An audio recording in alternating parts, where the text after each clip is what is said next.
ലോകം സൃഷ്ടിച്ച ശക്തനാം ദൈവം കാലം പൂർത്തിയാം നേരത്തിലെന്നാൾ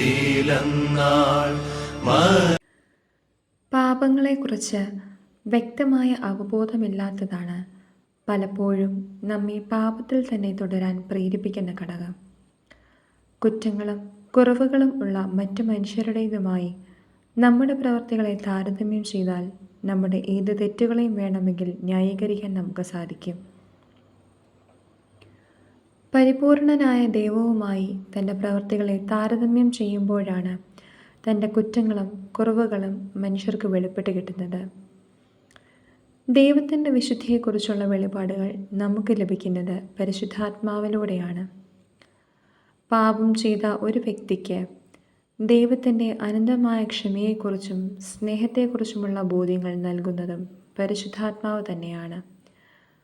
അതുകൊണ്ടാണ് ഇന്നത്തെ വചനഭാഗത്തിൽ പരിശുദ്ധാത്മാവിനെതിരായി ദൂഷണം പറയുന്നവനോട് ക്ഷമിക്കപ്പെടുകയില്ല എന്ന് ഈശോ നിസ്സംശയം പറയുന്നത്. ഇവിടെ നമ്മൾ മറക്കരുതാത്ത അല്ലെങ്കിൽ സംശയിക്കരുതാത്ത ഒരു കാര്യം ദൈവം ക്ഷമിക്കാത്ത പാപങ്ങൾ ഒന്നുമില്ല എന്ന വസ്തുതയാണ്.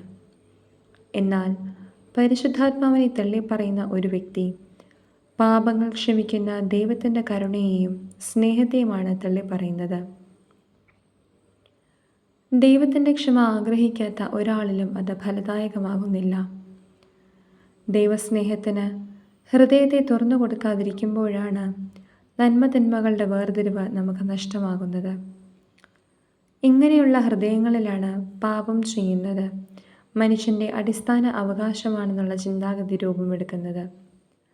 ഒരു പ്രവൃത്തി അത് ദൈവത്തിനും പ്രകൃതിക്കും പരസ്നേഹത്തിനും എതിരാണെന്ന് അറിയാമെങ്കിൽ കൂടിയും അത് ചെയ്യാതിരിക്കുന്നത് അവകാശലംഘനമായി കാണുന്ന ഒരു കാലഘട്ടമാണ് നമ്മുടേത്.